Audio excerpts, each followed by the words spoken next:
One of the names that you would certainly stumble upon when exploring contemporary Iranian history is Dr. Abbas Milani.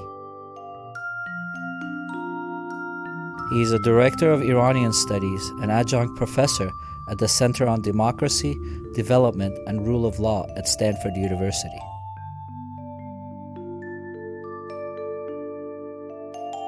Dr. Milani is a researcher and author of numerous books and essays about Iran and Iranian history. His book on the Shah portrays a contentious biography of the monarch who shaped Iran's modern age. Professor Milani, if you could just please give us a little bit background story about yourself for our viewers. Well, I was born in Tehran. I went to a small French school, co-educational. Those were possible in those days in Tehran. I came to the United States when I was 15 and a half. I got an undergraduate degree from Berkeley in economics and politics. I got involved in radical anti-Shah politics there, which was very much in vogue those days. I got my PhD from University of Hawaii in 1975. Went back to Iran, began teaching at what was then called the National University, is now PhD, and also Tehran University, Faculty of Law and Political Science. After about 2 years, I was arrested for anti-regime activities. I spent a year in prison. I was pardoned by the Shah when Jimmy Carter came. I was from the first wave of big pardons. I wasn't allowed to go back to the university because it was standard policy of SAVAK that if you have a leftist background, teaching is out of your fortune, which is interesting because all religious opponents of the Shah were allowed to go back to their jobs. Rafsanjani and Khamenei spent time in prison, were then allowed to start a school.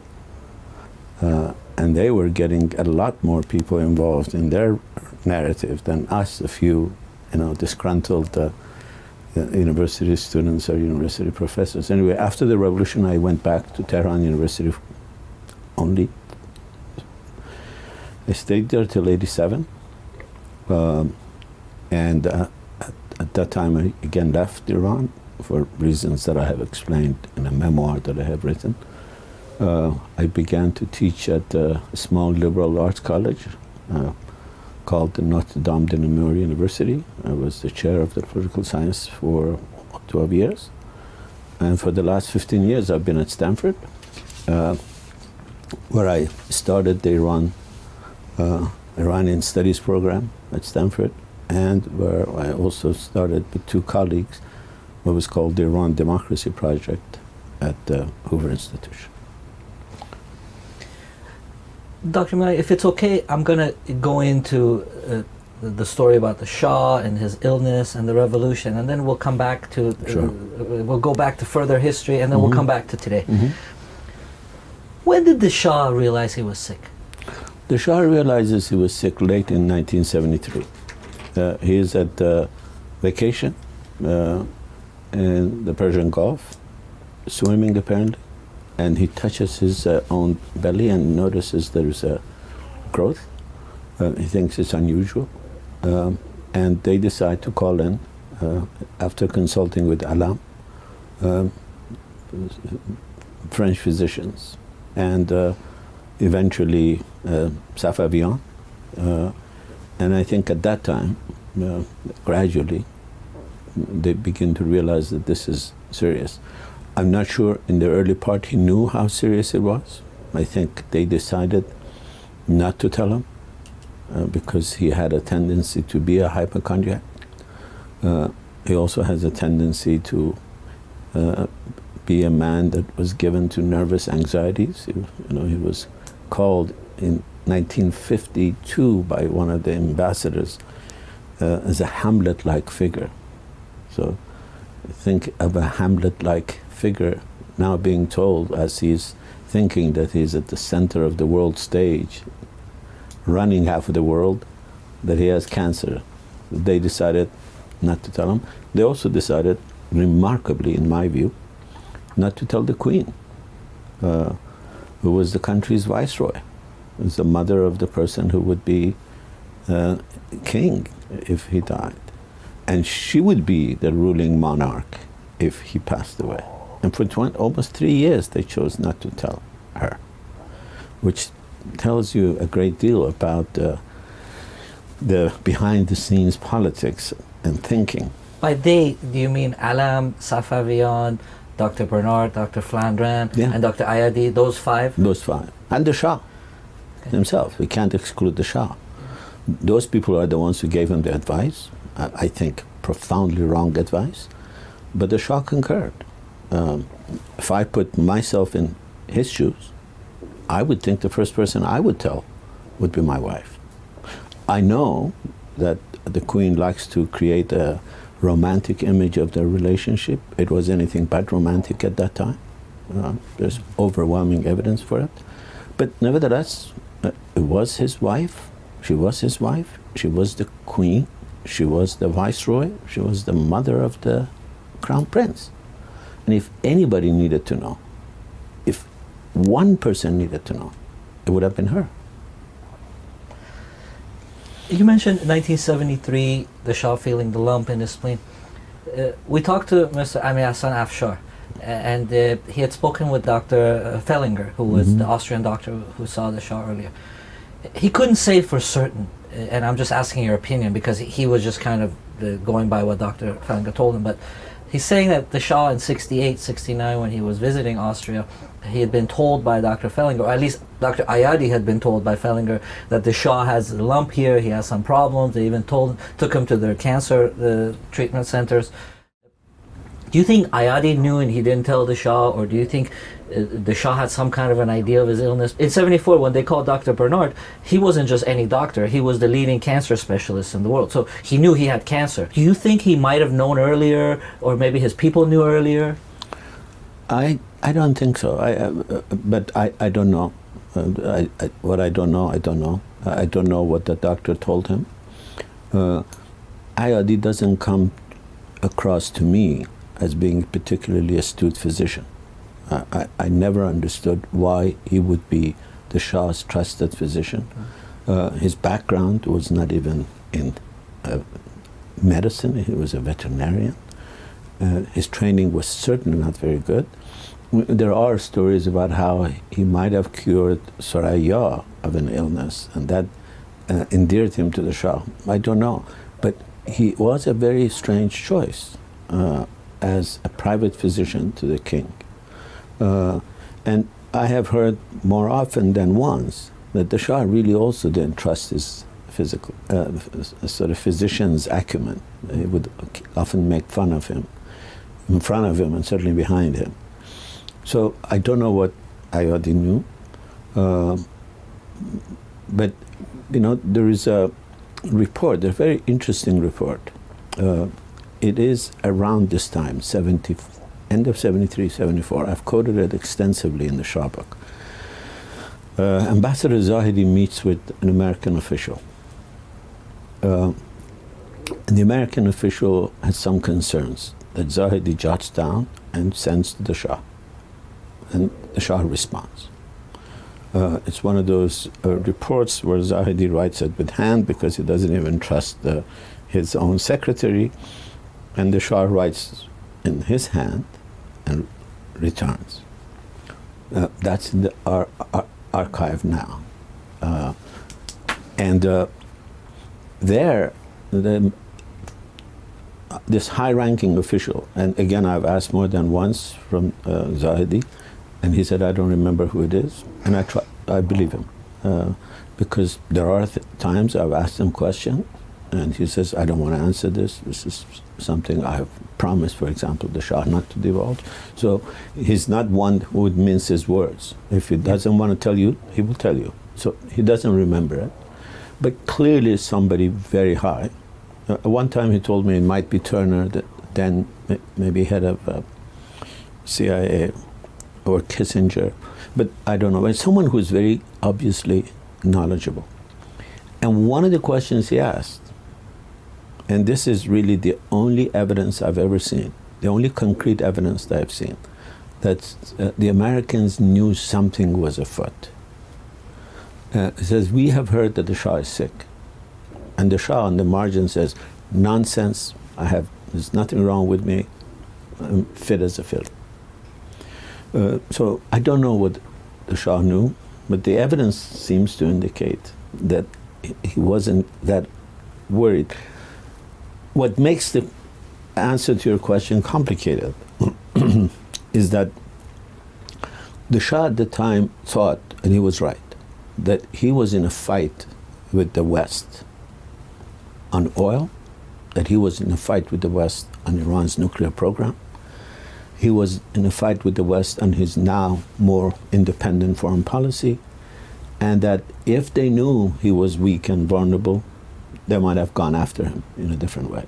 So he wanted to, I think, if he knew, he wanted to keep it a secret. So the answer in that letter is not necessarily an indication that he absolutely didn't know. And since he never wrote an honest memoir after being deposed, wrote that rather profoundly insubstantial book, which is not an answer to history at all. It's a repetition of past, chosen histories. That would have been a place that we might have learned when he knew what he knew. You had mentioned before that the Israelis may have known. Mm-hmm. We have heard that the French knew. They had told the British. So this whole this was a miscalculation by him. Either way, hiding it. Mr. Zahedi says he should have gone to the people. The people would have supported him. In hindsight, I know it's easy now to say it, but do you think he should have told his people? Do you think he should have had it hidden, in spite of the battles he was having with the West? Do you think he would have garnered support for him at home in the long run? I certainly think he should have told people. When you are as central to a political structure as the Shah was, he was a pivot of everything. Every decision, not just in the military, every decision in the country was virtually made by him. From appointments of governors to rectors of universities to any promotion in the military above the rank of a colonel. Some of the minutiae of Iranian politics had to be determined by the Shah. If you're that central of a figure and you don't think you're going to be around, if you trust at all your relationship with the people, you would tell them. I'm very surprised at this decision. But in one sense, I'm not, because I think, the Shah had a sense of hurt from the Iranian people from the time of Mossadegh. And I think that hurt was reignited and re-augmented after the revolution. That's why his memoir is so bitter. You mentioned the Queen as being a regent. In 1974, he gives his will to the National Security Council and he declares her regent. Mr. Zahedi mentioned to me that that act by the Shah was never ratified by the Majlis. He mentioned his own opposition to that. He said, I flew in and I told him, if you do this, I'm going to resign. Did that weigh in later in '79 with her and the continuation of government and with the amount of support that was given her with the Shah's potential illness? Do you think that had a factor later? Well, clearly it had a factor in the sense that from that time on, she does become more powerful politically, and she does throw her weight around politically more. And this is not just in the last few months. Many of the royalists fault her as being the main reason for the revolution. I think they protest too much. I think she clearly had a role, and her advisors clearly had a role. That infamous speech was clearly the work of her coterie of friends, her relative, for whom I have a great deal of respect. the gentleman who ran radio and television, and Qutbi is really one of the most respected technocrats of that generation. I've never seen anything bad praise of him. But he clearly misunderstood. Nasr clearly misunderstood the situation, I think. They misunderstood the nature of the moment. And I think the Shah made that speech because at that time he was absolutely dependent on the Queen for a lot of things. So in that sense, she's responsible. But if you go back from essentially after the 2,500 year celebrations, she is throwing her weight around more. She is talking more politics. The role that her influence had is, I think, different than the role that most of the royalists who are critical of her accuse her of. I think her support for Qanun Parvarish Fikri and the role that Qanun had a very profound impact in the propagation of a certain type of ideology in Iran. Some of it very good, some of it very much against what the regime was doing. You know, when you go back today and think about the Shah's last 10 years, to me the thing that is most remarkable is how confused they are. Everybody thinks they're confused in the last 10 months. No, they were confused in the last 10 years. Look at who the Shah's advisors and the Queen's advisors were in the last 10 years. Almost every one of them, someone who is profoundly anti-Western, profoundly anti-modernity, sometimes discreetly, sometimes not so discreetly anti-monarchy, at least flirting with the opposition. There are very few people who are in the inner, sanctum of the Shah or the Queen who really support what they are trying to do. The Shah was trying to modernize Iran on a Western model. He was trying to promote modernity. All his advisors are against modernity except Alam. The Queen is supposedly a modernist.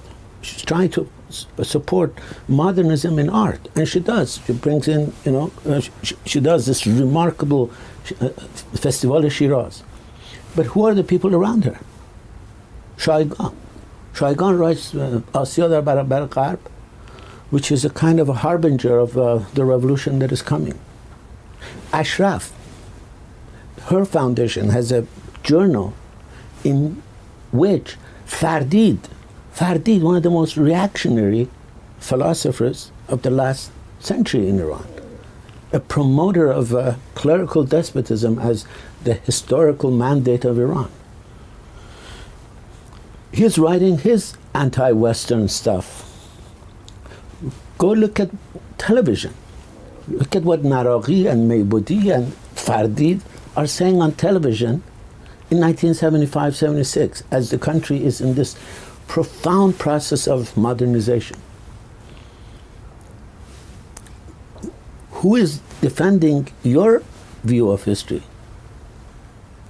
Who is making the point, a case, about why what you're doing is right? Unless somebody from the left came and supported the regime, or someone from the Jabheh, the Shah wasn't interested in articulating a point of view. I mean, it's just remarkable. They didn't write a single book describing how important Reza Shah was. They would actually tell people, don't praise Reza Shah too much in front of the Shah. Where do you think this stemmed from? It stemmed from the fact that, first of all, he had a complicated relationship with a domineering father, but also from the fact that he thought that he has done all this for the country and nobody appreciates him, and everybody talks about how great his father was. It's very difficult to be the son of a great father, and Reza Shah was a great man, and to be a son of that father is very complicated. And Muhammad Reza Shah was not a very complicated soul. He was a very, in my view, he was a very damaged man. His relationship with his father, his loneliness, his relationship with his mother, with his sister, his choice of friends, all of this indicate to me that he was really a very fragile. Talk about that personality, because on one end, he has this hyper-aggressive totalitarian personality. On the other end, he's this shy guy that, you know, at the end when it comes down to taking decisions that a king has to do, he wafers and he doesn't do it. Talk about that dichotomy, how it affected him, how it affected our country with having somebody at the helm like that. Yeah. You know, Shakespeare says that those who are pigeon-livered shouldn't roar like a lion, because they get the country into trouble. And if you read the Shah book, every chapter begins with a quote from Richard II, a Shakespeare play, about a character which is almost exactly like the Shah. He roared like a lion when he felt powerful, and was pigeon-livered when the first sign of danger appeared on the horizon. The Shah was, in my view, the perfect embodiment of what in political psychology we called authoritarian personality. The Shah didn't have a totalitarian streak. I disagree with you. The Shah didn't have a totalitarian streak. Khomeini had a totalitarian streak. He wanted to make everyone like him, like his own vision. The Shah didn't. The Shah allowed his sister to become a Catholic. Khomeini would have killed his sister if his sister had decided to become Catholic. The Shah, to his credit, allowed his other sister, his twin sister, to have a private life that was controversial. I'm not talking about her financial dealings. He should have stopped those. But he never tried to stop her manizing. She was a, you know, the way the Shah was a womanizer, he was a manizer. She had many lovers. To his credit, he never stopped it. A totalitarian person would not have done that. The Shah was an authoritarian personality. An authoritarian personality, classically, is a bully when he feels powerful, and he's a bully with the weak. And he's submissive to the powerful, or he's submissive when he feels threatened.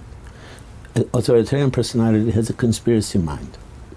He thinks the world is full of conspiracies. Strange things are happening to get him. He had all of these characteristics. And when he was feeling powerful, he was acting like a very powerful authoritarian leader, telling America, don't, you know, threaten us, we threaten you back. Then 3 years later, the same guy can't drink a glass of wine without first asking the permission of the American ambassador or the British ambassador. You know, somebody gave me a tape of an interview with the Shah. They have told me not to divulge it because they had some agreement not to. It's a journalist, two journalists who are interviewing him in Egypt. Or it might be Morocco, but it's soon after it's after he has left Iran. And they clearly don't know much about Iran, the two of them. I don't know how they got access, but they did. And they ask him, you know, when this happened, why didn't you do this? And the Shah says, well, I asked the American ambassador, and he told me that we don't support this.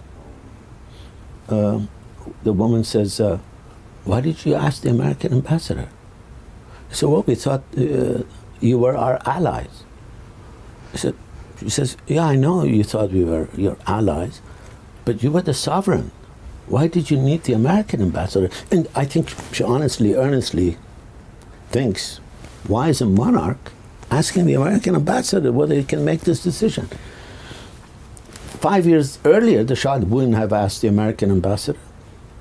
10 years earlier, the American ambassador goes to the Shah, not 10 years, 12 years, goes to the Shah and says, we don't think you should sign this agreement with Soviet Union. It is not in your interest, and we are going to be unhappy. The Shah says, be unhappy. We need this. We wanted to buy a steel mill from you. You didn't sell it to us. We buy it from anybody you want. Go fly a kite. That same guy 12 years later can't make the simplest decisions. Those are the dualities of authoritarian personality. Following that into the 79 revolution, a lot of people blame Carter and the Americans for overthrowing the Shah, and I hear that wherever I go. But seeing what Carter was faced with, a sick king, the queen with her position, the valiant as the regent, the left, the military, the democratic movements, and the Soviets, he had to make do with what he had. Part of the understanding here I'd like to get from you is, at what point, I mean, we knew that the Americans actually wanted the Shah to get proactive and kind of quiet this disorder that was going on, but they found him incapable, and at one point they gave up on him. Please explain that. Was it, the conspiracy theories? I don't want to go there, but did they really want him gone, or did they just give up on him when they found out that he couldn't keep control and he was just kind of like a zombie there? I have never seen a single document that tells me that in 1975 they wanted the Shah gone. They needed to have been idiots to think that they want the Shah gone. Israel should have been, many people think Israel was part of the conspiracy. Why in the hell would Israel in 1977 think any alternative in Iran other than the Shah would be more helpful to Israel? The Shah was in 75, 76 critical of aspects of Israel. He was critical of their occupation of the occupied territories, as he should have been. But it was the biggest ally Israel had. Why would Israel want it? You don't think that him removing his support for the Kurds, allowing the Soviets to supply Sadat in the Yom Kippur War, you don't think those had a factor in it? I'm not saying so. I'm just saying playing the devil's advocate. Of course, you should play the devil's advocate. Of course, he had disagreement. First of all, on the issue of the Kurds, it was the Israelis that, with the help of the Shah, convinced the Americans and the British to come in. By 75, the Shah decided that was no longer in his favor. I haven't looked at the Israeli archives, but I have talked to Israeli ambassador to Iran, both of them, and they both thought that they were surprised. But to think that your surprise or your dismay at the Shah's sudden decision to end your joint efforts to destabilize Iraq is now enough for you to get rid of him and risk bringing in something like Khomeini, to me, requires a level of idiocy in Israeli foreign policy that I have never found there. I don't believe in conspiracy theories, generally, and I think those who are looking for a culprit, whether it's Carter, the British, the Masons, the Zionists, are all trying to absolve themselves of the guilt. We are all guilty for what has happened. We are all responsible for what has happened.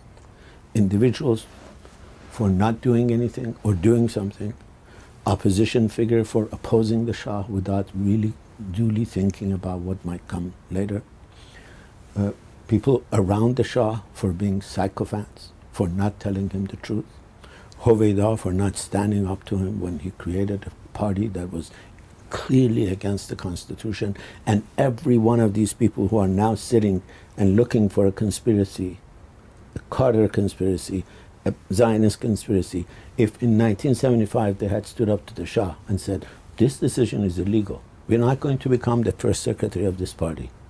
He would have fired Hoveyda. Amuzigar said the same thing. He would have fired Amuzigar. The third person, he would have had to rethink the option. None of them stood up to the Shah. Occasionally, some people did, from Mehdi Sami to Zahidi in some of the things, to the Queen in some of the other things, but all of these were done discreetly in the back. If all of this had happened, even assume that Carter wanted to have this conspiracy. If you're looking for a culprit, American culprit, much more guilty, or at least as guilty as Jimmy Carter, is Nixon. And almost as guilty is Kennedy. Kennedy pushes the Shah to undertake changes without really thinking through what the consequences are. You can't change a society like Iran. You can't help end feudalism like Iran and not think that that new society is going to require a new political structure. The Americans in '62 thought that they can force the Shah to gradually become a constitutional monarch. By the time those changes were taking most root, Iran was having a middle class. There was a massive migration to the city. This is a big event. This is, as one British document says, this is the most profound change in Iran in 2,000 years. A feudal society has now become an urban society. Iran in early 20th century is 90% countryside. By 1975, it's at best 50-50, 60-40. This process has, in Europe, taken 300 years. In Iran, it's done in 20 years. What have you done to absorb this change? The Americans thought that they would pressure the Shah to bring about the kinds of changes that would allow this accommodation to occur. But then Nixon comes to power. There is Vietnam. There is the stagflation, the economic crisis of the U.S. And Nixon, with Kissinger, decide, hell with the pressure for democratization, hell with pressuring the Shah not to buy as much arms. They issue that famous telegram, the carte blanche telegram, give him what he wants and leave him alone. And then 10 years, less than 10 years later, 7 years later, American policy changes again. Now they want the Shah to democratize again. And now they want him to democratize when the economy is diving, when the Shah is sick. Did any American policymaker think through all of these changes? You can't change your policy on a country that is as volatile as Iran. In 15 years, 3 times, 3 major paradigmatic changes in U.S. foreign policy from the time of Kennedy to the time of Jimmy Carter. This doesn't mean Carter wasn't responsible in some way. Carter made a lot of mistakes, in spite of his maybe best of intentions. He made a lot of mistakes. I'd still like to talk about, a little bit before we move on, about the status of power in the final days. You mentioned it wasn't just the 10 months, it was the 10 years before that that saw the Queen, actually from '74, the Queen get involved more. In those final days, we heard that, I haven't gotten concrete proof, but, talking to Mr. Zahedi and Mr. Afshar and those people close to the Shah, that his medication, the chlorambucil, was mislabeled. And for, who knows, maybe up to a year, he was taking the wrong medicine. And at the end, probably around 76, 77, he was in really bad health. Nobody ever found out who took that, who changed that. They blamed his valet. But at that point, I'm assuming the Queen and her staff is making the decisions. How much of the decision making with putting Hoveyda and the head of Savak in prison, how much of that was the Queen and her entourage? How little was the Shah in control those last days? How do we know that tide, when this timeline happens? We don't know the exact timeline, but again, it is a little too simple to say that that's what caused all the trouble. Kim Roosevelt, a famous Roosevelt, comes to Iran in 1974. And as always, he goes visits with the Shah. He's a dear friend of the Shah, and he's making a lot of money through contracts that the Shah helps him get. He comes back to the United States, writes a report. That report is in the Shah book. And he says, the Shah doesn't want to talk about domestic issues in Iran. He says, everyone I talk to, they tell me, if you can convince him that the country needs some decision making, he's thinking about the international scene. By then he thought of himself as a global leader. And in some ways he was a global leader. He was a global leader, not in some sense, he was a pivotal figure in that period. But pivotal figure in the international domain doesn't mean you shouldn't pay attention to what was happening domestically. And what was happening domestically was that the society wasn't going in turmoil. I came back in 75 from having not lived in Iran in 11 years. Two things became almost immediately obvious to me. One, this can't go on. Two, what we said as the opposition was almost all highly exaggerated and irrelevant to the realities of Iran. But you didn't need to be a genius to figure that things needed attention. When the Queen began to make some of these decisions, I think it's very difficult to say. I can't say it. I know some people feel confident to declare. I don't. No. The 1979 revolution. Explain to us the lack of understanding that people had before the revolution, before the Constitution, before the referendum about the Velayat al-Faqih. We went into, as you mentioned, there was everybody wanted the Shah replaced, but there was no understanding what was to come afterwards, and how that ignorance, that lack of understanding, led to political Islam taking that vacuum, for all the other people that followed. Talk about that, please. Well, I think there are two things you have to remember. One is Khomeini, in the month before the revolution, hid the fact that he was hoping to create Velayat al-Faqih. In Paris, in the last few weeks in Najaf, he never once mentioned the word Velayat al-Faqih. Not once. He talks about creating a democratic future in Iran. He repeatedly says the clerics won't have any role to play. So one reason is that he hid his intention. But I'm sorry, I just wanted that point because before we go on, didn't the West, didn't they know his books, didn't know his teachings? They had history with him in the 1960s with Kennedy and with him. They knew what he stood for. He wasn't like a complete enigma that came out of nowhere. Well, they didn't know his book, first of all. Certainly, you're talking about Iran. We don't know what the intelligence agencies knew. Some of it we know because some of it has not been declassified. And the intelligence agencies, the documents I have seen, never saw political Islam, as you call it, as a threat, because they never thought these guys are serious about seizing power. They thought they were just a nuisance.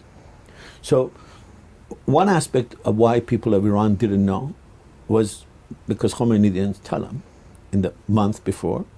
Second, the book was banned in Iran. The book was actually banned in Iran. Khomeini's books were banned in Iran. I would have made them mandatory reading. I would have taught them in classes. I would have discussed them on television instead of bringing Fardid and have him spew his anti-Western gibberish. I would have had somebody come and talk about the book in a most polite, reasonable manner. Say, this is what this guy wants. This is what he says. He says, I don't care for your vote. I am your ruler whether you want it or not. They banned the book. That's the second reason. The third most important reason, I think, and I know the royalists don't like this, they keep pushing back, they keep calling me nasty names, but the Shah helped create the Islamic Revolution by destroying all opposition except the religious. The number of mosques built in the last 15 years in the Shah period, it's in the book. It's staggering. It is the Shah who builds a mosque at Tehran University. Reza Shah didn't. It is the Shah who appoints Nasr as the rector, of the most important technological university in Iran.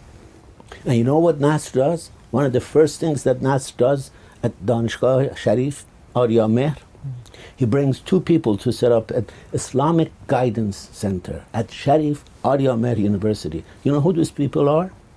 Haddad Adel wa Pur Javadi. I didn't know that. Yes. The only people who were allowed to organize, the only people who could publish their magazine without Savak's censorship were religious people. Khamenei has translated 4 books by Sayyid Qutb, the most important theorist of radical political Islam, as you call it. An Egyptian, the theorist of Muslim Brotherhood. Okay. 3.5. He translated the 4th, then he was exiled. He had his brother, he's semi-literate, finished the translation. He himself is a good translator. These books are the most radical rejection of everything that the Shah's regime stood for. They were selling in thousands. Savak didn't even know these books were being published. I asked Parviz Sabiti, the most informed political intelligence officer of that era. I said, did you know these books were being published at that time? He said, no, we weren't that interested in them. They allowed this network to create. Who other than religious forces had the ability to create a national network? Not just mosques, schools, هیئت، انجمن بزرگداشت تولد امام زمان.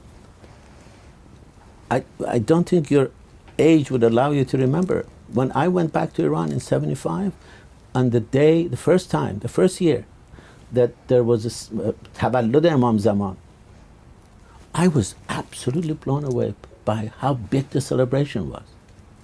تنها پادشاه عادل، سلطان ما. I said, somebody's organizing this. Who is organizing this? They thought, Savak thought, the religious forces, so much the better. Because our danger is the left. To fight the left, they nurtured the Islamists. Not Khomeini, they exiled him. Not Nawab Safavi, they executed him because he was a terrorist. But everybody else was allowed to create schools, hayat, masjid, jalse Quran. And yet, 40 years after the revolution, we still don't have a single serious book about how that network worked. How did they organize it? Savak isn't interested to talk about it. Royalists aren't interested to talk about it. The left isn't interested to talk about it. And the religious forces boast about aspects of it, but have yet to describe. Everybody says it was the green theory by Berzhinsky. What the hell does Berzhinsky know about Iran? Do you think part of the Shah's faith in the clergy stems back from 1953 and the eventual support he got from the clergy and Ayatollah Kashani in coming to power? Did you think that that's where it rose from? I think that clearly augmented it, but it didn't arise from there. One of the first things the Shah does is send Rahnama to Najaf to bring back Qumi, Ayatollah Qumi, who has left in protest of Reza Shah, when the Shah, Reza Shah, unveiled women forcefully. Qumi came to Tehran to meet with Reza Shah. Reza Shah said, I won't meet. He said, if you don't meet, I'll go to exile. He said, go. The Shah brings him back, Najaf, from Najaf, and makes promises to him.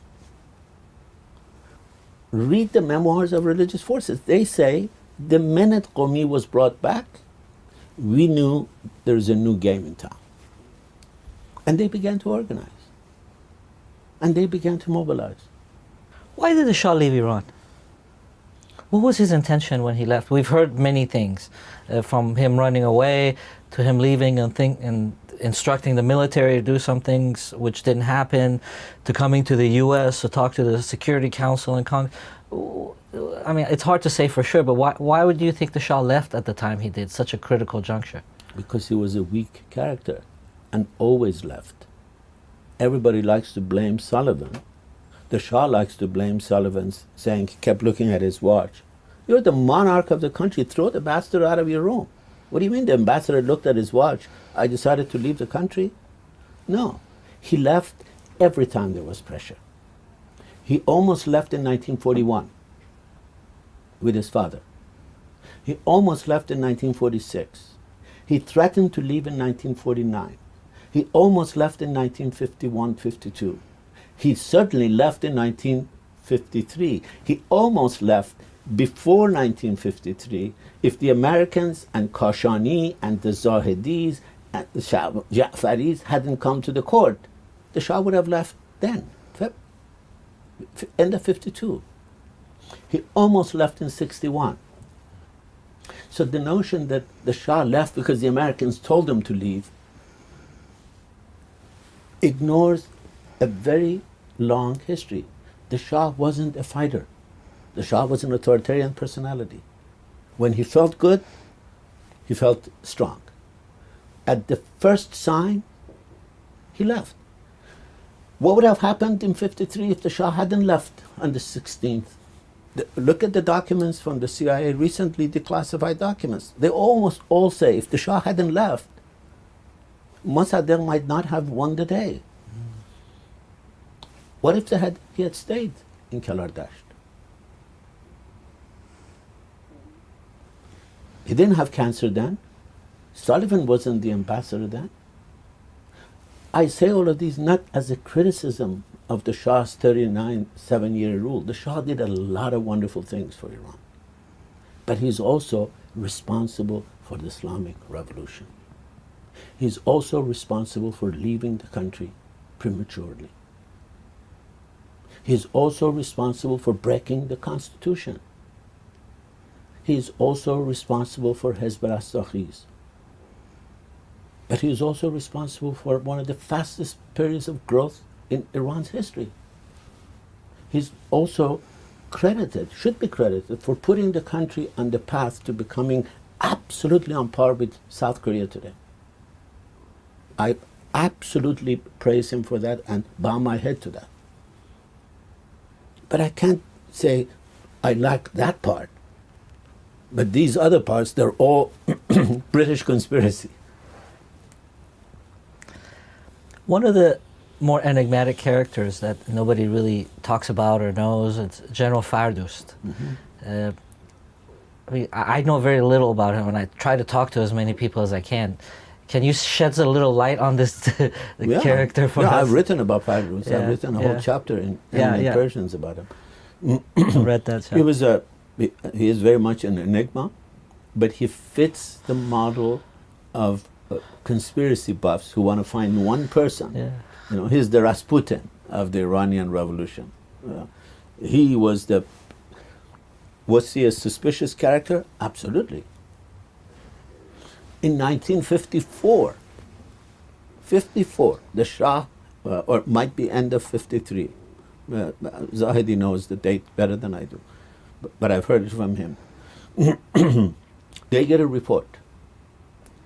General Zahedi gets a report that says Fardust has been in contact with the foreign intelligence agency. They take it to the Shah. The Shah looks at it, gets very angry. He says, "You can't even see me having one friend?"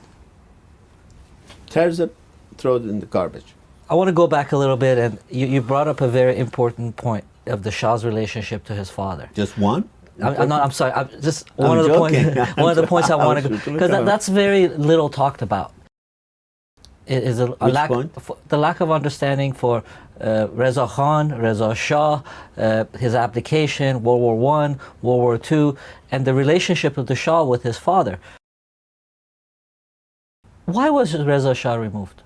Was it really that his because again, two sides of it. One is, okay, he was colluding with the Germans and the influence, and what was going on with the war and the fear of the British and the Russians. The other says kind of they British really didn't want him out. He was just kind of unpopular at the time with what he had done. It was a very oppressive government. There was a lot of corruption back then. There was very lack of freedom of the press. There was lack of freedom for traveling. We didn't have a mail system. I mean, these are all the critiques of him. That it was just the situation has become untenable, whereas he couldn't keep control. What was the real situation with Reza Shah abdicating, and what was the story behind that? Well, Reza Shah's abdication was clearly masterminded by the British. My sense is that they weren't necessarily thinking about him abdicating when he did. They wanted to punish him. There's no doubt about that. I have seen far too many documents, and I've talked to Anne Lambton, who wrote some of the most vitriolic attacks on Reza Shah on BBC Radio. Reza Shah had defied the British. Reza Shah had stood up to the British. I know, again, the common lore of Iranian historiography about him is that he was a British puppet. The British might have helped, certainly did help to bring him to power, but he was no British puppet. I know Mossadegh and his supporters like to claim that he built the railroad on the order of the British. Absolutely false.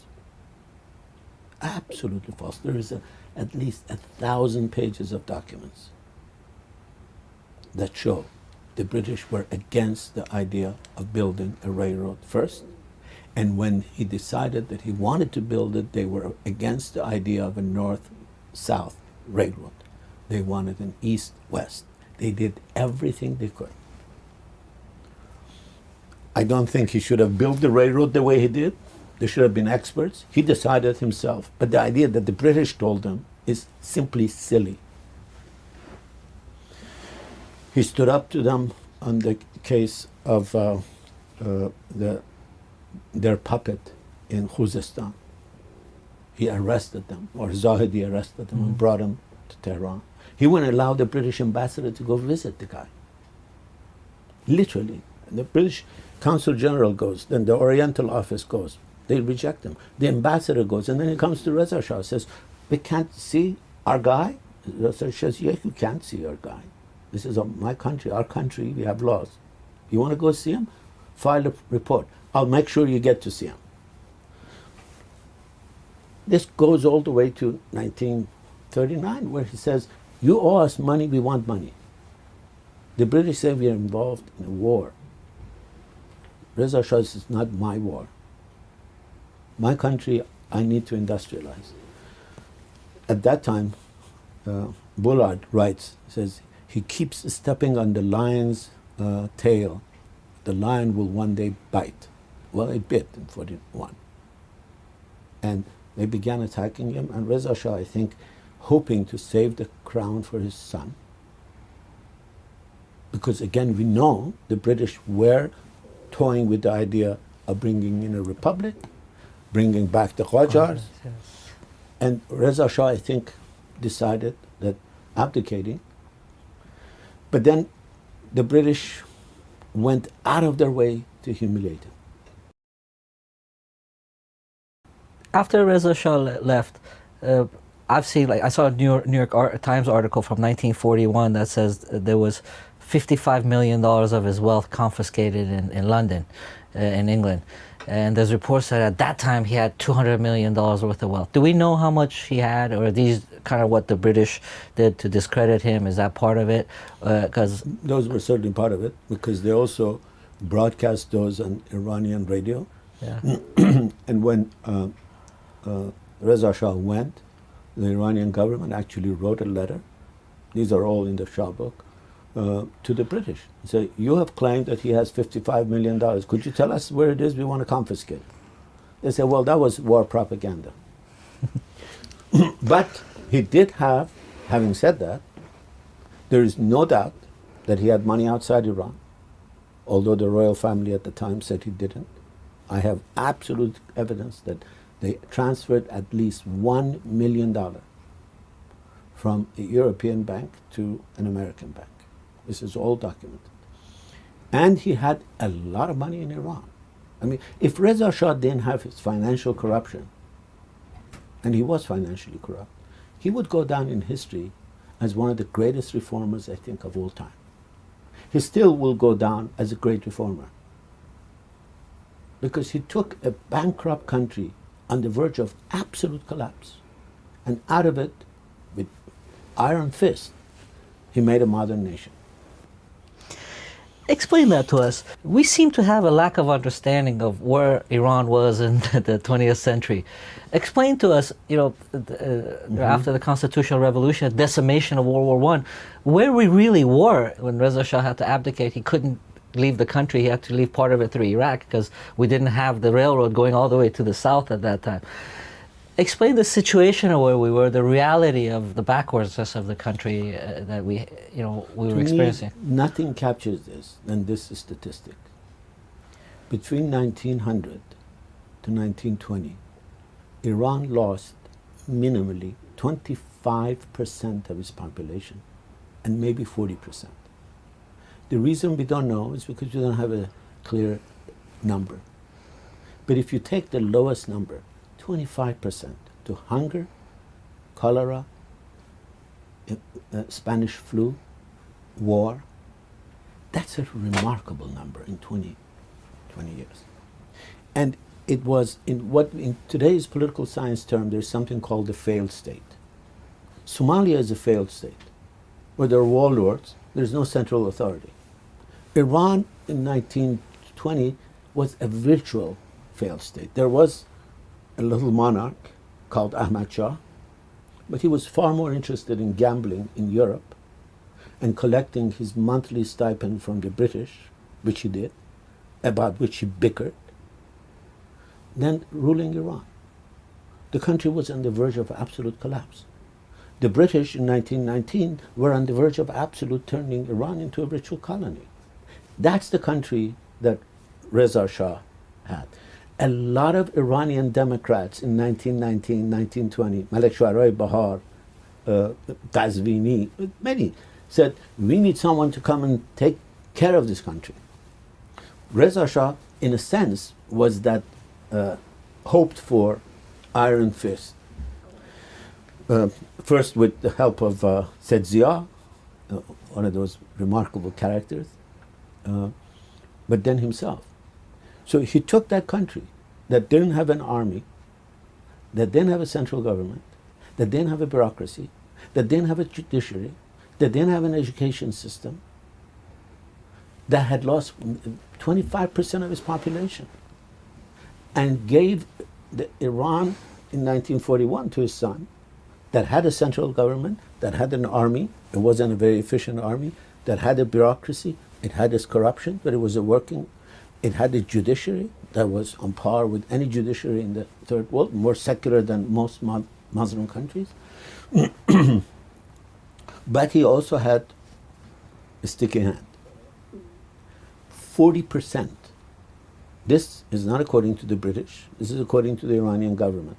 40% of all monies, naqdinegi, all the printed money in Iran at that time was in his private accounts. That's a lot of money. He owned 2,000 villages, some of the most beautiful, rich villages. He bought them all He didn't confiscate, but he bought them at discounted prices. Let's continue with World War One. You mentioned the failed state government with Iran, with foreign control. Why do we know so little about this period? And I know the British War Office records are locked up for another 100 and some odd years. When they released World War II, we still haven't gotten that. And the Russian stuff a lot of it hasn't been translated. Why is there so little internal information from domestic sources about that? Because we don't know much of our history. It isn't just World War I. What do we know about almost any period? What do we know about some of the most important events that have happened in the last 100 years of our history? If there is now a new generation of Iranian scholars inside Iran and outside Iran who are really trying to look into all of this stuff and find some of this. But there is so much we don't know. And there's so much we don't know about our own culture, about our own history. You know, Farhang Mehr just died. Yeah. And they invited me to speak at his memorial yesterday. So I came in the morning, returned late at night.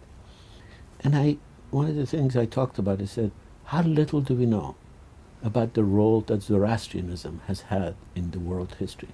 There is no other religion that has had a more profound impact on Abrahamic religions than Zoroastrianism.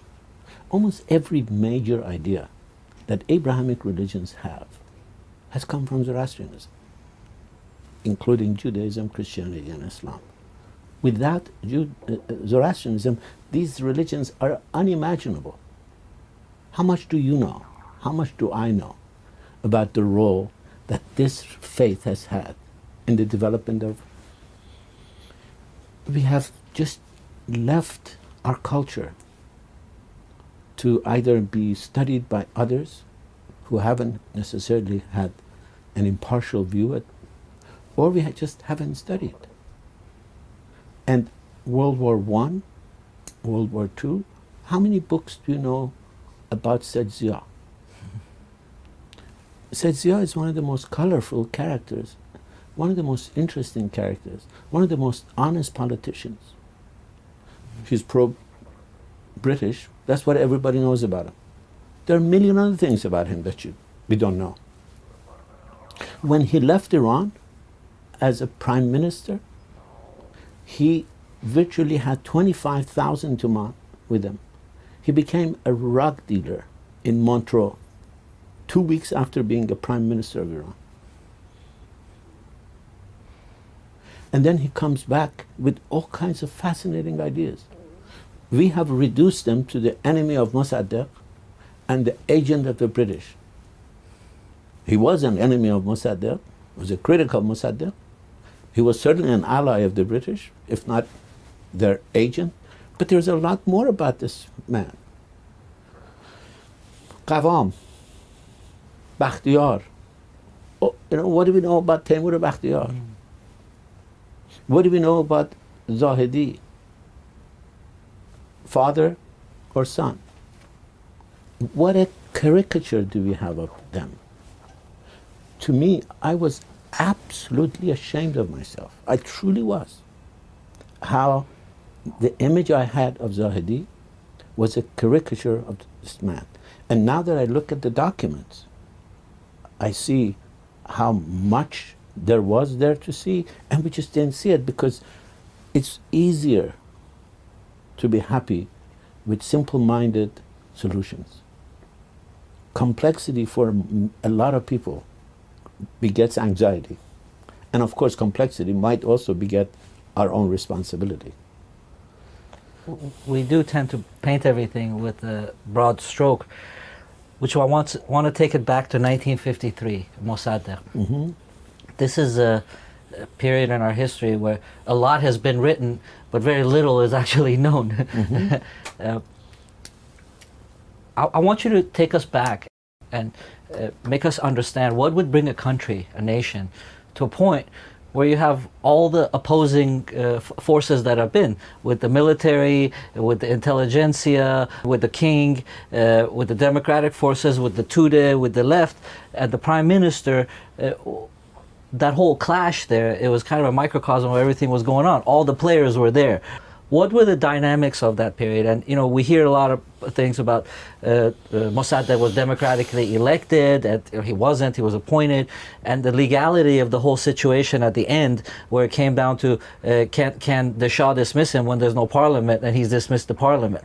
Can you take us from the broad part of it with all these forces fighting to the detail of what the legality of what that was? And in your opinion, was that a coup? Was that a revolution? Was it nationalist forces? Was it foreign forces?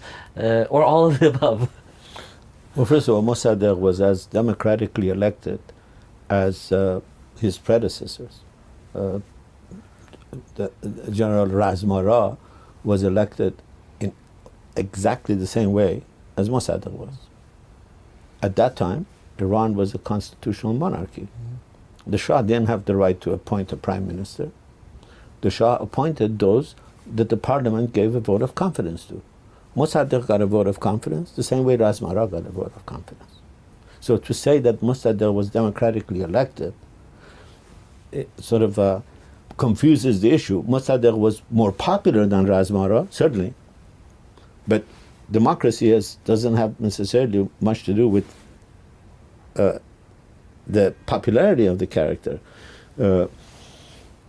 Trump is democratically elected, but he ain't popular. He lost by 3 million votes.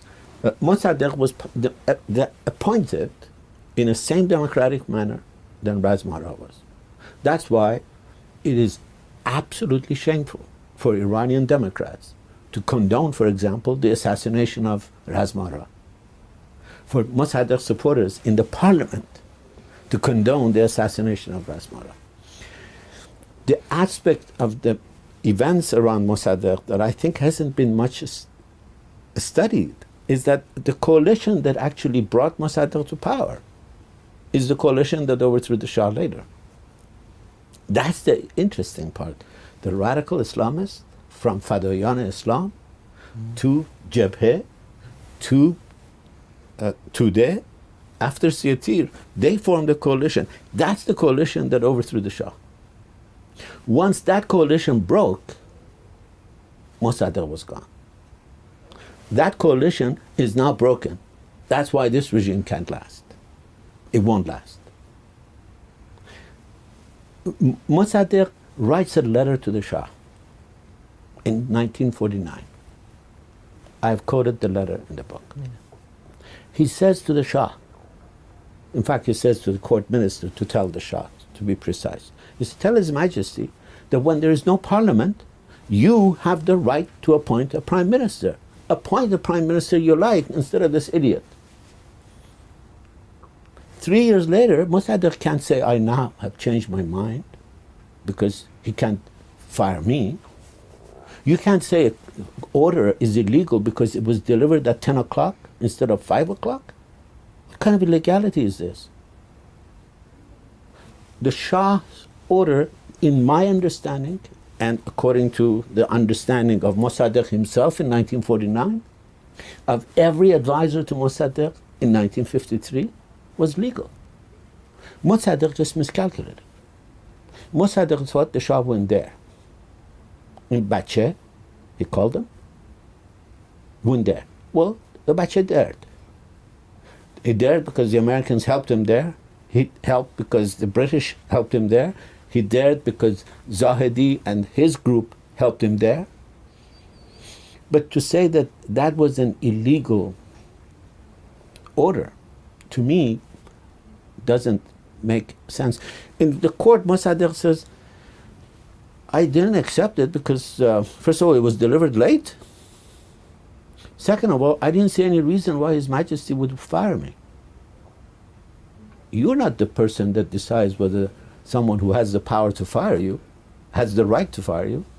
They do have the right to fire you. There might be bad firing. And if you look at the document, when the American ambassador comes back on Mr. Haftamordat, 17th of August, and goes to see Mossadegh directly from the airport. And there is a memorandum of that conversation. And he asks Mossadegh, what happened? And Mossadegh sort of gives his version of event, that there was a coup attempt, and it was thwarted. And the ambassador says, but wasn't there an order of dismissal? He said, yes, there was, but I had for some time come to the conclusion that the Shah doesn't have the right to issue this kind of order. The ambassador says, would you repeat that? I want to make sure I got this down. And Mossadegh repeats it. And the ambassador says, this indicates that it's Mossadegh who's organizing the coup, because he is not accepting a legal order. The Shah, when there is no parliament, has the right to dismiss the prime minister. Sadiqi tells him that. Sadiqi actually tells him the number of times such an order had been issued before, since the constitution. And Mossadegh had served in a cabinet, thus appointed. So, if you read this new batch of documents that was just released, 1,000 pages, they're all there. The security archives or the National Security Archives? Well, some of it are from National Security Archives. This is sort of a compendium to the 1989 volume, Foreign Relations of the U.S. Okay. And that one was so bad in omitting some of the most important documents that the Congress of the United States ordered the State Department to go back and issue a new volume. This is a new volume. It has 1,000 pages. Still, a few very important documents are not there. Very important CIA reports are not there because they claim it's lost or something. But the bulk of it is there. And it's a remarkable image. Exactly as some of us have been saying, the most important factor was Kashani's switching side. And Kashani switched side very drastically. When did he take sides? Because we know the original mission with the British and the Americans, and that didn't go well. And there was a lull. And then Kashani and the clerical forces. At what time was that, between the 15th? The Kashani change was much earlier. You're talking about 15th of August to the 19th. 19th, yeah. No, by then Kashani is long gone. Talk about that. What caused the original movement to not succeed, and what caused originally the momentum? After Siatir, after Mossadegh resigns, Mossadegh goes and asks for the role of the commander-in-chief. The Shah says, no, I'm not going to give it to you, that's my right. Mossadegh says, I'll resign, thinking that the Shah will back down. The Shah doesn't back down. Mossadegh resigns, and from the next day, demonstrations begin, every day increasing till the Shah is forced to act a change. Now, again, if you want to know the character of the Shah, read the reports we now have of how the Shah behaved after Mossadegh's resignation. He was secretly negotiating with the National Front against Qawam al-Saltaneh because he didn't trust Qawam al-Saltaneh.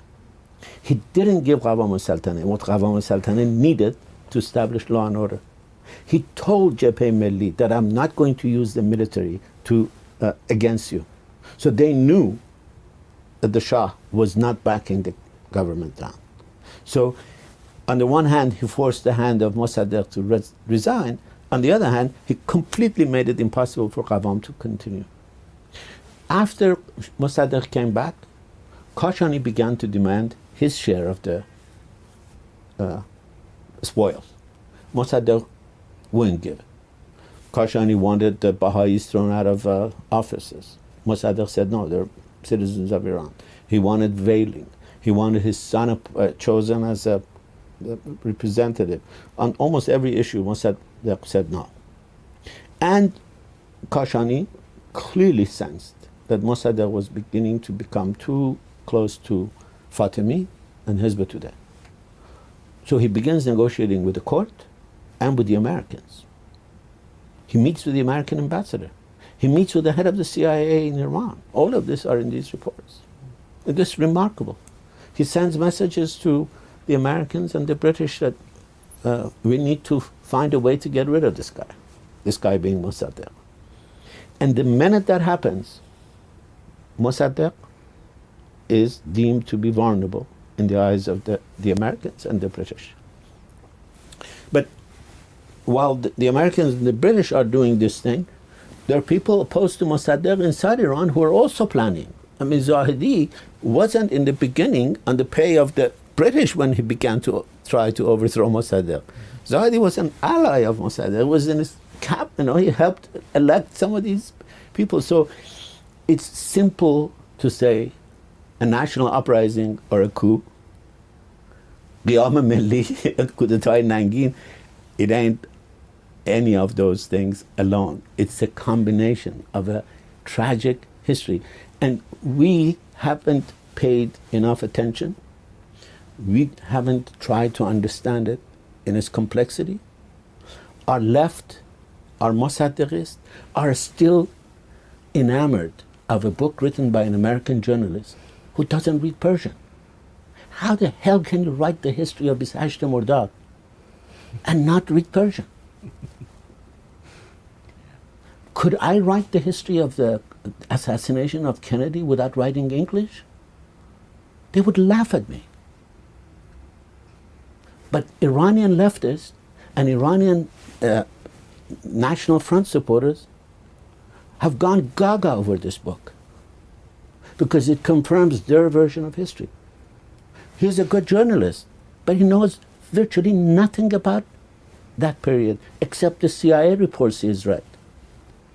Another factor that caused confusion for me personally, especially in the 80s, I was much younger and I knew less about what was going on, is when Madeleine Albright came and apologized to the government of Iran for the overthrow of Mossadegh, which, knowing what you're talking about and the role of Ayatollah Khamenei and the clergy, and it makes no sense. How do you explain that? I mean, I don't. I wrote an article at the time. I said, first of all, you're apologizing to the wrong government. Yeah. These are the people who overthrew Mossadegh. But the apology was also very carefully worded. It didn't say we overthrew him. It says our role in the overthrow. And they did have a role. I mean, there's no doubt that they had a role. But what was the point of accentuating that role at that time? What was the point of it? The point was that there were some people who wanted to mediate between U.S. and Iran, wanted to normalize relations, and convince the Clinton administration that if they make that apology, Khamenei will change. I would have absolutely, first of all, told them that it's the wrong group to make an apology to. Second of all, that's not going to do it. Khamenei's anti-Americanism, you can find the clues in those books I was talking to you about. It has very little to do with anything else post-revolution. But because I want to be fair to both sides, part of the reason your generation didn't know the complexities is because the Shah and his regime would also allow the complexity of the issue to be discussed. They painted Mossadegh as this demonic idiot, and they painted the 28 Mordad as this glorious day. They didn't allow a discussion of the complexities of the issue. Mossadegh was not a demonic idiot. Mossadegh was a nationalist, but was a nationalist who made profound mistakes. That's the discussion we should have had. Not the discussion that Mossadegh Khaim bud, he drank alcohol with Tudeh, the kind of stuff that the Shah insisted on having, because he hated Mossadegh, and he hated Mossadegh for what Mossadegh had done to him, which was a lot of bad things, incidentally. We tend to have heroes or villains in our histories, exactly, without having just people doing right and wrong. Yeah. We tend to operate in the black and white of history. History is always in the gray zone of humanity. I want to bring it a little bit into the kind of the current period. How were the January 18th demonstrations, and to some point the 2009 demonstrations in Iran, how are they similar and dissimilar with 1979 movements in Iran, with the type of people getting involved, with their motivations, with the apparatus, what was that situation? I think the January ones are closer to a similar structure, although even that is not similar, and I'll tell you why I don't think it's similar. But both of them are interesting because they indicate the breakdown of that coalition that brought the Shah to power. And it was a coalition that was going to break. It was a coalition that had begun to break almost immediately. But with every passing day, another part of the coalition falls off.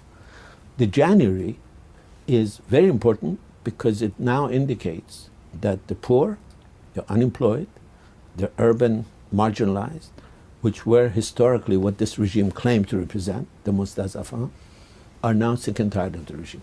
Or a great number of them are sick and tired of the regime.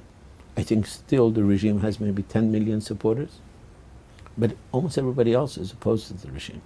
And that demonstration is the beginning, in my view, of the end for this regime, because they are rooted in the profoundest economic challenges that this regime has. The Iranian Revolution of 1979 was not the result of an economic collapse. The revolution began at a time where Iran was having one of its most rapid economic developments.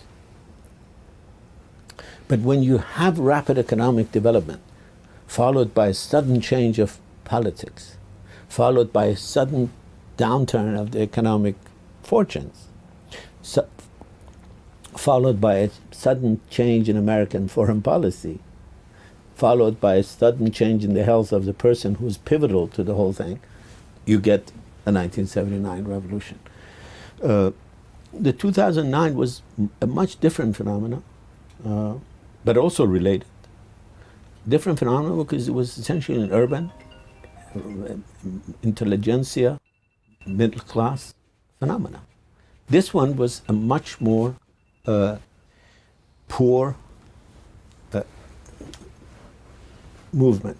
But 2009 was connected to 1979 in the sense that 1979, in my view, was a democratic revolution that was abducted, that was changed, transformed, whatever you want to call it, to what it became.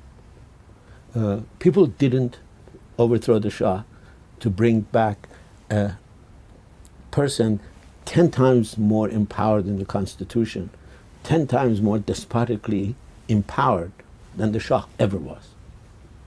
The idea was to create a more democratic Iran. So 2009, people were basically asking, what happened to our democratic rights? Khomeini made that coalition by promising people democratic rights to the intelligentsia, to the democratic forces, and money and free electricity and free home to the downtrodden.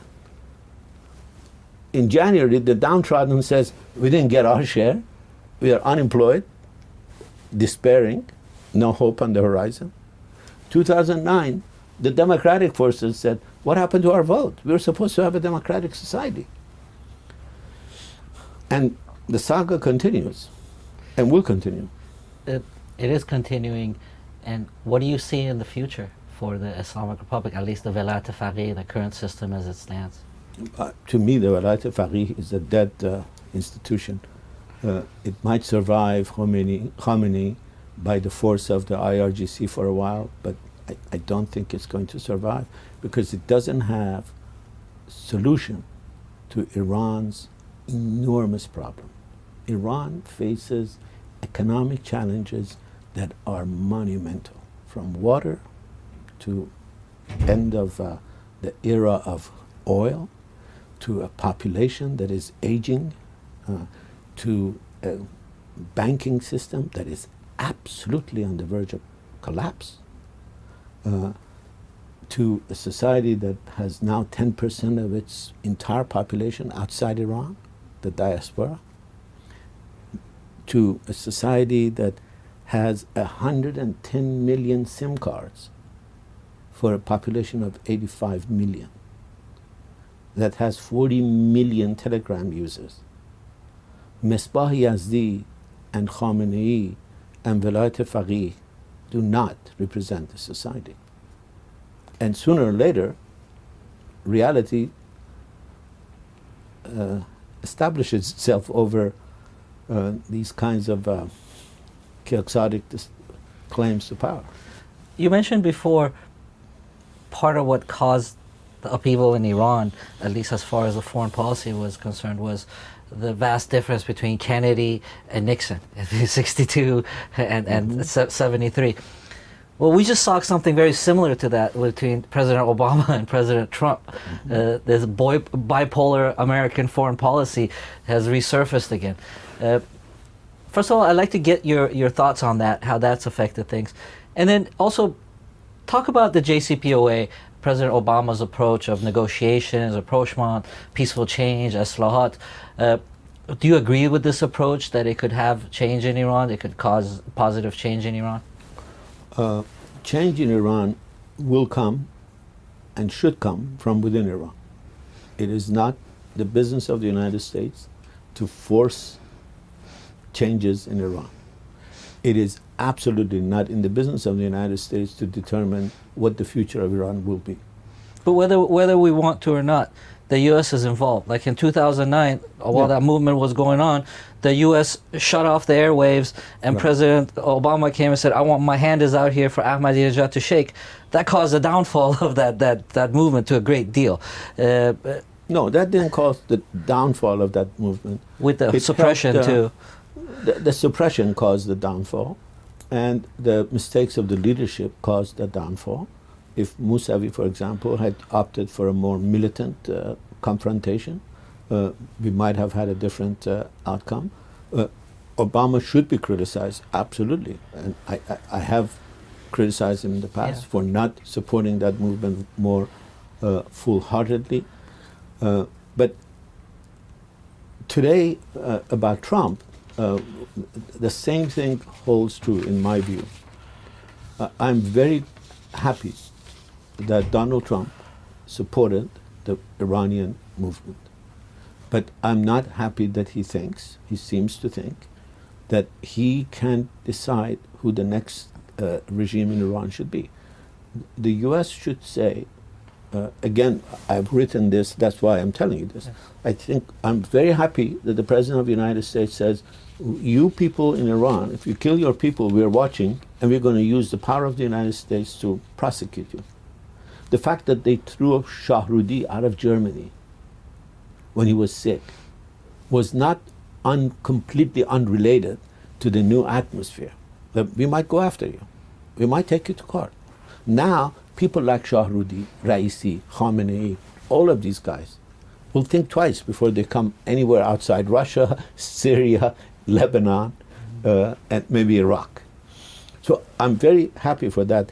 But it should come with the humility of recognizing that the future of Iran, it should be in the hands, and will be, I think, in the hands of the Iranians alone.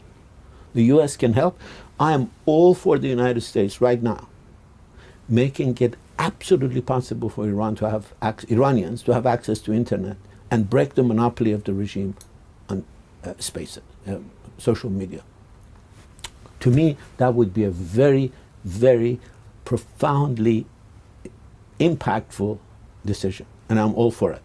Why was it that President Obama decided, to negotiate with this government? And the Israelis were going to bomb Iran at that time. They were very serious about it. The nuclear, still the chance is there, but at that time, it was either war or trying to make peace.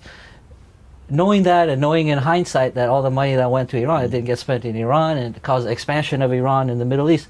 Do you think that was a mistake? Knowing what he knew. The JPAC? Yeah, No, knowing what he knew. It was a mistake. I think I thought JPAC was the least bad deal they could make. Yeah. I was very much for it.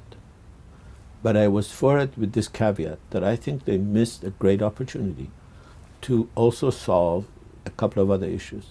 One, human rights. Two, the regional role of Iran. They decided to not do that because some people in Washington, some maybe lobbyists for the regime, told the Obama administration that if you raise those issues, Khamenei will walk.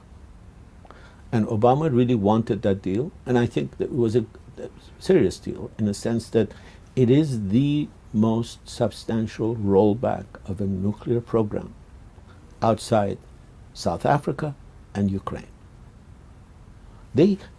For Iran, it was a profoundly bad deal.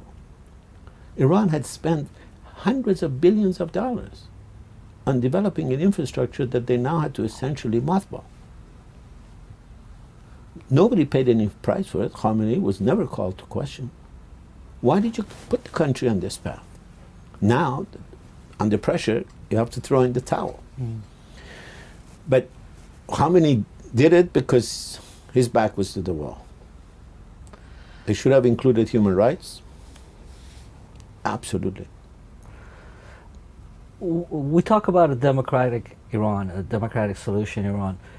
In one of your articles, you wrote, "Don't oversimplify the protests in Iran." You analyze the spectrum. What, domestically and also from foreign support, what path do you see forward for a democratic Iran? We know as much as President putting pressure, that pressure could be a little bit too much, and it could cause war and breakup of Iran.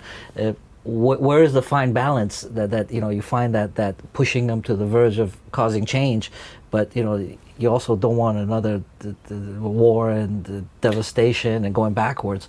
What is that path that you see to democratization? Well, I have been trying to figure out what the Trump administration's policy is, and I haven't been very successful. I think they go from one extreme to another. It basically depends what Mr. Trump feels like in the morning on his Twitter. And that doesn't make a policy. The idea of, for example, banking Saudi Arabia and the new prince to solve the problems of the region, to me, is faulty. Saudi Arabia faces serious problems, including Yemen. Yemen is a shame. And Saudi Arabia is not going to win. And Saudi Arabia is spending hundreds of billions, with the U.S. spending tens of billions. And Iran is basically thwarting all of that effort with a few million. And is playing right into the hands of the Iranian conservatives. So, to me, a wrong U.S. policy would not only possibly dismember Iran, but it would help consolidate the hands of the conservatives. The rhetoric against JPAC, walking away unilaterally from JPAC, only helps Europeans, helps Russia, helps China, helps Khamenei. The thing that nobody talks about these days, in my view, that is far more important than almost anything else, is that within Iran there is a fight between Khamenei and some of his allies who want to repivot Iran towards China and Russia, and the rest of the country that doesn't want that repivot. If the Khameneis of Iran win, if Russia and China increase their influence on Iran, that's a major strategic change with profound long-term impact. Much more important than what happens to Khamenei's cancer. That's what the U.S. needs to think about. The Iranian financial system is on the verge of collapse. The only country that has the money to spare, the authoritarian structure to spare, is China. And China is apparently making the offer to come in. They're doing it. Well, they need to do it a lot more. They need to spend maybe several $100 billion. But do we want Iran to become a colony of China, like some of the African countries? And if they do, what does that do to the long-term balance of forces between China and the United States? China is in the middle of one of the greatest rebuilding of a military in history. They're not doing this just to show it off on May Day. What is China's long-term view of the world? And to me, the most important thing for me is, what is China's long-term game in Iran? And what is in the interest of Iran? Is it in the interest of Iran to become a virtual colony of China? I say absolutely not. But Iran fits in very prominently in the One Belt, One Roadway plan of China. That's a very linchpin point of that whole thing is right there. Iran could be a part of that and benefit from it. Iran could be a part of that and become a virtual colony of China. Those are two different things. If Iran was an independent country, not desperate for the Chinese infusion of money to keep the financial system afloat, Iran could make a good deal. As Iran could make great investments, for example, to increase its gas production and export to Europe. But Iran, Khamenei, who doesn't want to become a challenger to Putin, is absolutely not interested. The ways that Iran is paying for the follies of Khamenei are profoundly saddening. We will be paying for these reckless gambles for many generations, I think. Do you believe that a change in regime can be possible without regime change? Do you believe in islahat or reform within the system? I mean, some people refer to the 25 million votes that Rouhani got as votes against the status quo. But is that really votes against the status quo when you know the history of Rouhani and how center he is to the status quo, and now he's become the reformist? And I understand the slight difference that you're talking about within this government, there's people that want to steer it away from Chinese and Russian domination. Is that nuance enough to justify supporting these two splits within this government, or do you think the solution lies something completely outside, like throwing the baby out with the bathwater? Well, first of all, it's not important what I want, it's important what the people of Iran want. And I think clearly what the people of Iran want is to have a change of regime without a regime change. And in my view, incidentally, they have had some remarkable success. Look at the women's movement.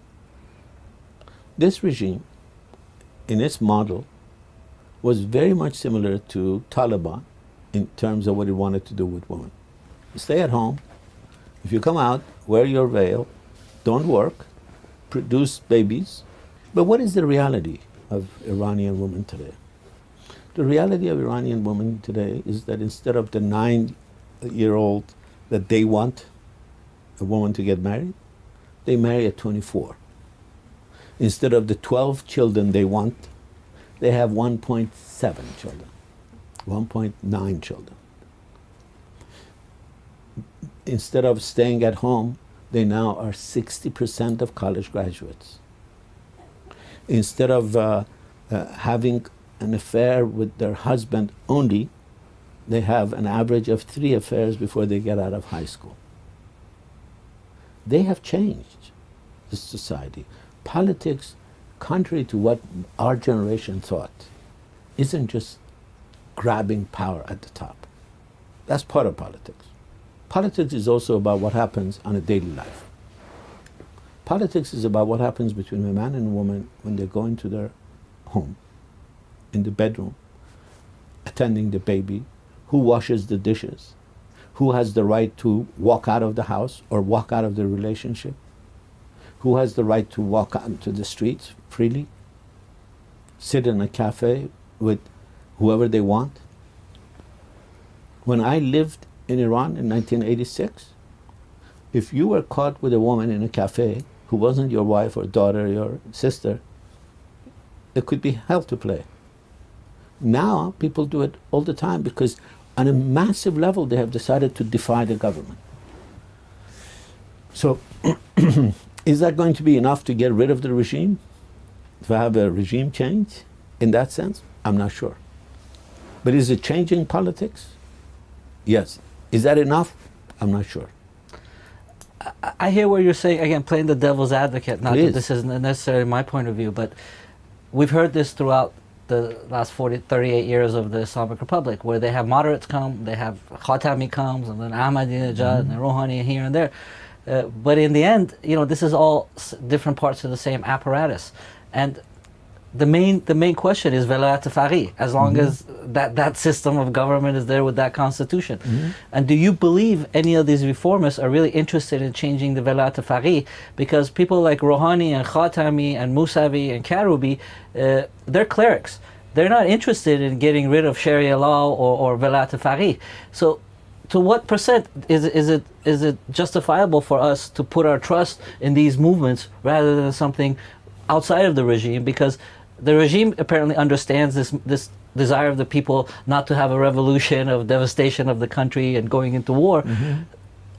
It's kind of a catch-22 here. They know it, and are we being played, or do you think this is real authentic change by these men like Musavi and Karoubi and the people who were responsible for creating the Islamic Republic? People could be played, absolutely. But first of all, that's not just true in Iran. It's an old discussion in political theory in terms of whether genuine change is allowed, for example, in a democracy because it's democratic or because it's clever, and it allows these minor changes as a way to abort a revolution. Marcuse, the 1960 radical thinker, developed a concept. It's called repressive tolerance.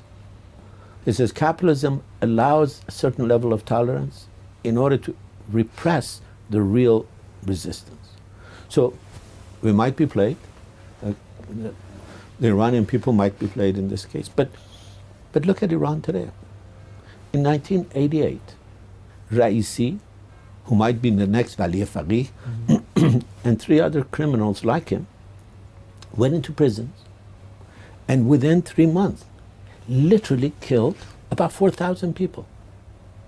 Do you think that's possible in Iran today? Depending on the situation. I don't think it's possible. Look at how many political prisoners they have. Look at the way they don't want. They still kill they killed 4 political prisoners in the last 4 months. So I know the brutality is there. I don't think the regime has changed its brutality. But when you have 55 million people with smartphones registering every time a Lebas Shakhsi beats a woman and put it on the internet with millions of Telegram users, it changes a little bit. Is it enough change? I don't know. Are we being played? I think that's very possible. But I trust the Iranian people better than anyone in Los Angeles or Washington to decide what is good for the Iranian people. If they think they're not being played, I trust them. Even considering what the Iranian people have endured for all these years? Of course, if they have the foreigners. If they have endured all of that, that makes them much more wise about all of this. You and I, who have sit in Palo Alto and Los Angeles and haven't endured much, aren't good judges of what is being played and what is playing the opposition. I honestly, I'm not being falsely humble. I trust them more than I trust anybody else. It doesn't mean that I have blind trust in the will of the people. But when I see that how they're trying to play the system and how they forced it to change. Let's talk about the role of the U.S. in Iran. Starting from Amir Kabir, bringing them in there, and up until 1953, and then the role of how that changed from 1953 until now. And do you think there's a way for the U.S. to go back to being that white knight that it's been for Iran? Do you think there's a way for that position to be reestablished? I think the days of white knights in Iran are gone. I think the Iranian society has reached a level of maturity that they don't expect Imam Zaman or white knights or red knights or military booted knights. They are their own savior. And that's a profound change. If I am right, and I think I am, but if I'm right, that's a remarkable change of almost epochal consequences. A society that has been told for 1,000 years that what you do is basically insignificant, wait for the return of Imam Zaman. And then for the last 100 years, that concept was taken by the Iranian left or the Iranian right to say, wait for the party to come and save you. Wait for the general to come and save you.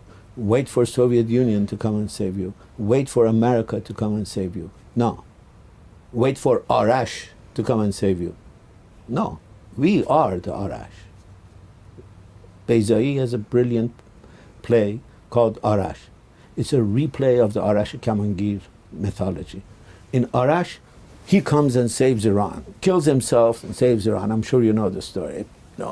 Puts all of his soul in the bow and it goes far and Iran is expanded. Beizai says, no, that ain't the case. That's not how we save Iran. We are the Arash. This generation in Iran today ain't looking for white knights. And they shouldn't. Iran has the capacity of becoming a remarkably powerful nation in the Middle East and in the region because it has the capital, human capital, it has the financial possibility, if it has a wise leadership. Unless they do it themselves, they're not going to. Those in Washington or Los Angeles or Chicago who think America is their white knight, they're missing the boat. The unity you're talking about, the national Iranian identity.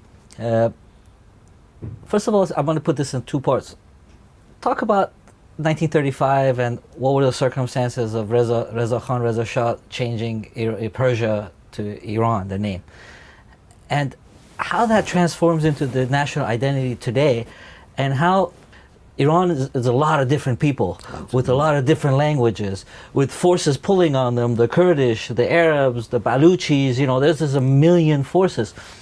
What is our hope for uniting that? What is that national identity for the future? Again, I think that's a very good question. I think for 100 years there is a battle between Islamists and secularists to define what that identity is. And they generally tend to have gone extremes. Reza Shah thought he could make an identity bereft of any Islam. Khamenei and his cohorts think they can make an Iranian identity bereft of Zoroastrianism and pre-Islamic era. It doesn't work. Iran is a complicated, long, 3,000-year epic history. It stays because it is an epic history. It has withstood the Mongols, it has withstood Alexander, it will certainly withstand Khamenei and Khomeini. The dangers are there, but if you look at history, the odds are it will survive. It will survive because it has something that is unifying. It has a culture. It's not the language, it's a culture. It's the sense of belonging to this place that is rather unique. And if we try to create an identity that says we have no Islamic Islam in us, or to say we have no Zoroastrianism in us, no Mithraism in us, it's not going to work. We are a combination of all of this. Sa'di and Hafiz, Rumi and Ferdowsi are remarkable poets. I'm working on an article on Sa'di. On Sa'di? Yeah. And I'm a big fan of Shakespeare. Sa'di is really comparable to Shakespeare in the depth of his understanding of the human condition and the beauty of his prose and the beauty of his poetry. What other country has a poetry that Iran has? I mean, I'm humbled by this culture every day. I truly am. I'm not being, tarifing. I'm not being hyperbolic. The more I understand Iran, the more I'm humbled by all that it has had. And when I say humbled, I don't mean that I don't know its darker moments. I know what the Safavid did to Iranian Sunnis. I know what Qajar did to Kerman. All of these things we know. We have read. If you read a little bit of history, you know that. I want to get into the psyche of the Shah a little bit. And we know that conspiracies cause political paralysis in Iranians. Mm-hmm. And, even at the end, we're taking all these Valiums. How did that paranoia help us understand that for him to come and want to change the world order that put him in power in such a short period of time? It's this concept that I keep having with Iranians. There's this black or white. Shah was a great guy. He loved Iran. He fought for his people. And the other people, the opposing side.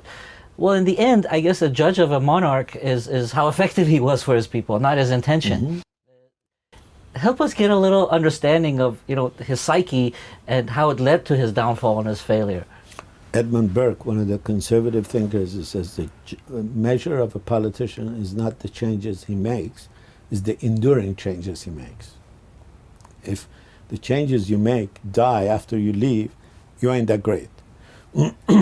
But I think Reza Shah and Mohammad Reza Shah are, in fact, in that sense, the authors of enduring changes, because the modern Iran that will emerge from this nightmare is to no small measure the result of their help. But the Shah was profoundly paranoid.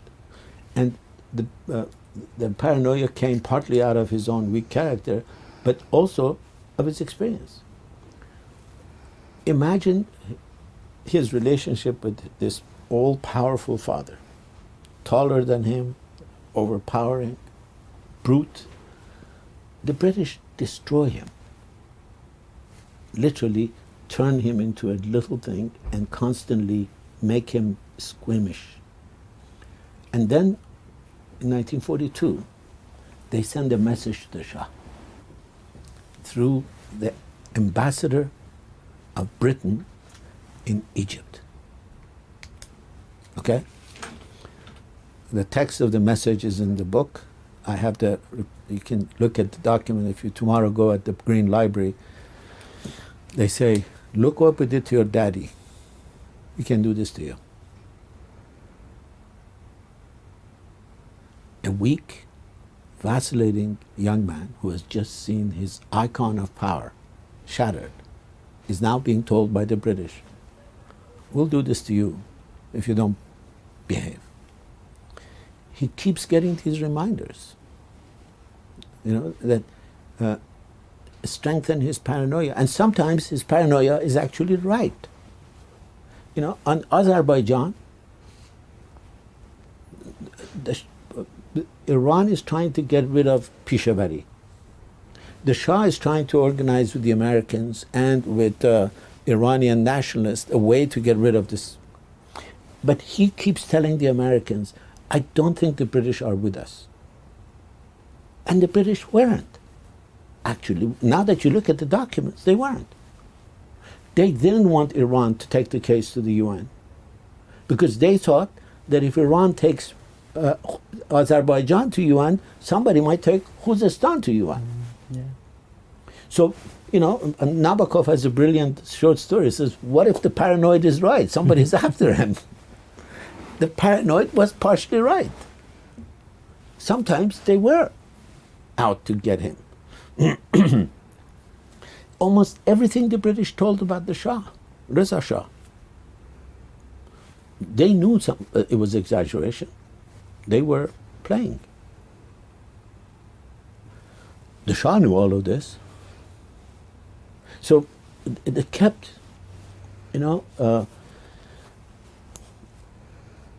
if you look at these documents about 52, 53, he doesn't believe anybody. He believes The British are with Mossadegh, occasionally believes the Americans are with Mossadegh. You know, when he comes across a character like Ebtahaj, Walatana Ebtahaj, a brilliant financier, he keeps asking the Americans and the British, is this guy an American guy? Is this guy a British guy? The idea that Ebtahaj is a nationalist just, you know, seems to him difficult to conceive. The Shah, whether it was voluntary or forced by the Americans or, you know, Carter or Kennedy, do you think he could have made that orderly transition to a democratic constitutional monarchy? Just like people are wanting to put Velayat al-Faqih to be more democratic, and they don't understand the whole concept of it. Do you think he could have done that?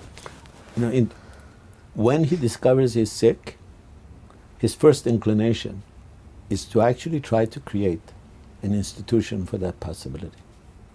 He calls Sami'i in, Mehdi Sami'i, and they have these long negotiations.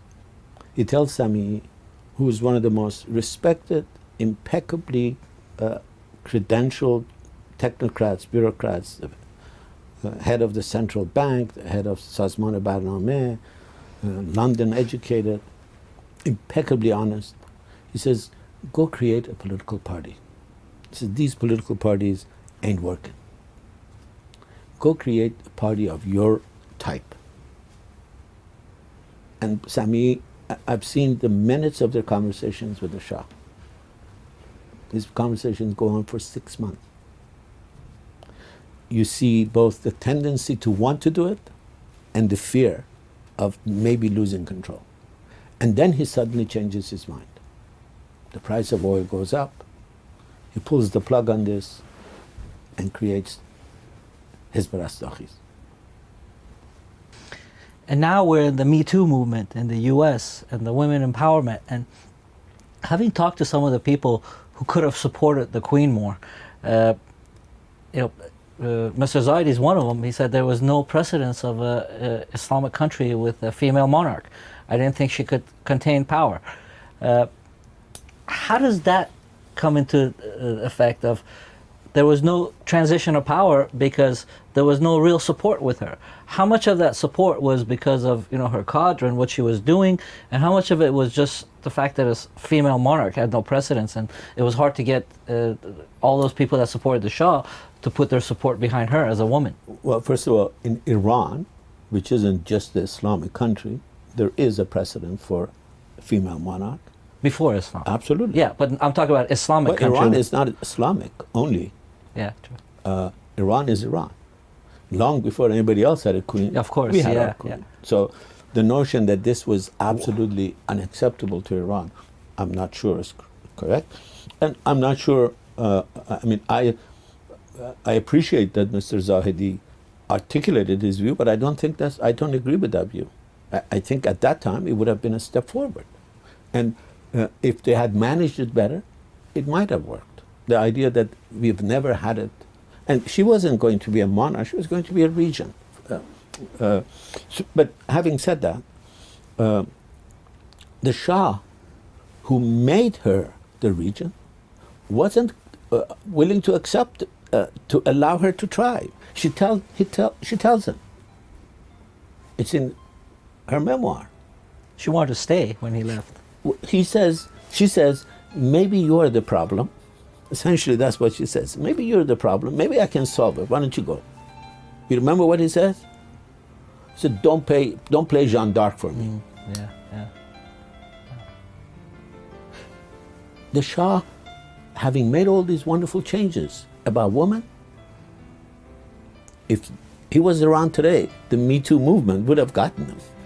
And he occasionally has some really remarkable misogynist things he says with Alam.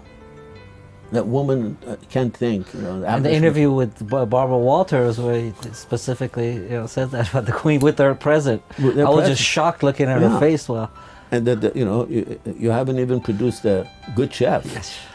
Do you what is your opinion about his son? Do you think he's got what it takes to come to power someday? That's up to the Iranian people to decide. But I prefer not to talk about that. I appreciate that.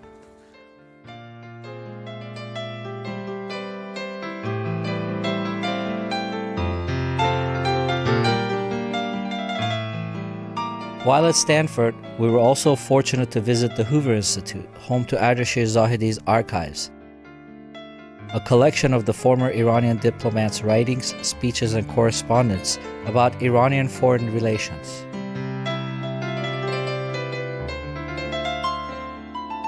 It includes rare photos and papers of Zahidi's father, Fazlullah Zahidi, who was a prime minister of Iran from 1953 to 1955.